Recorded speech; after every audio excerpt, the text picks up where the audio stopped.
আসসালামু আলাইকুম। আশা করি সকলেই ভালো আছেন। সকলেই জানেন আগামী 12 ফেব্রুয়ারি ত্রয়োদশ জাতীয় সংসদ নির্বাচন। তো এবারের নির্বাচনে দুটি ব্যালট পেপার থাকবে। একটা সরকার গঠনের জন্য এমপিদের প্রার্থীদের যে ব্যালট পেপার সেটা, আর একটা হচ্ছে গণভোট। গণভোটের কথা বললেও একটা মুনাফিক দল ভেতরে গণভোটের বিপক্ষে না ভোটের ক্যাম্পেইন করছে।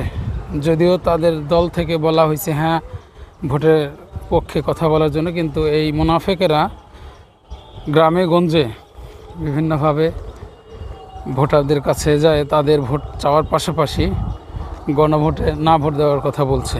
তো আল্লাহ যেন এই মুনাফিকদের পরাজিত করে হ্যার পক্ষে যারা তাদের জয়ী করে।